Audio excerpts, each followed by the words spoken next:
రాధిక విన్నన్నయ్య విశ్వవిద్యాలయం MSN campus కు కొత్త ప్రిన్సిపల్ గా ప్రొఫెసర్ ఎస్ ప్రశాంతి శ్రీ శుక్రవారం బాధ్యతలు స్వీకరించారు. కార్యక్రమంలో మాజీ ప్రిన్సిపల్ ప్రొఫెసర్ ఎం కమలకుమారి ఆమెకు అధికార బాధ్యతలను అప్పగించారు. బాధ్యతలు స్వీకరించిన అనంతరం ప్రొఫెసర్ ప్రశాంతి అధ్యాపకులు బోధనేతర సిబ్బందితో సమావేశం నిర్వహించి విద్యార్థుల అభివృద్ధి, క్యాంపస్ పురోగతి తదితర అంశాలపై చర్చించారు.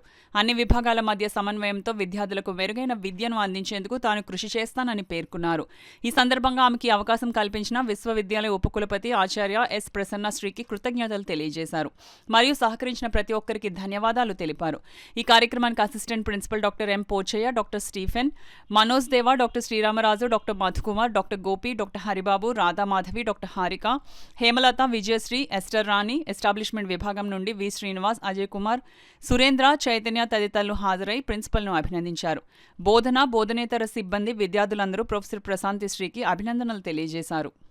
ప్రిన్సిపల్గా ఛార్జ్ తీసుకున్నాను. ఇది 4వసారి. చాలా సంతోషంగా ఉంది.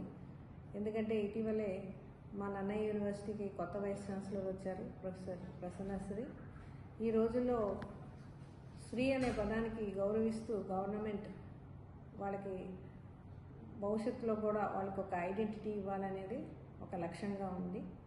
మా క్యాంపస్కి వస్తే ఇక్కడ మాకు కేవలం ఇది పీజీ సెంటర్, అంటే post graduation and research campus ఇది. ఈ క్యాంపస్ కొన్ని సంవత్సరాల నుంచి మన కాకినాడలో ఉండడం మనకి చాలా ఆనందంగా ఉంది.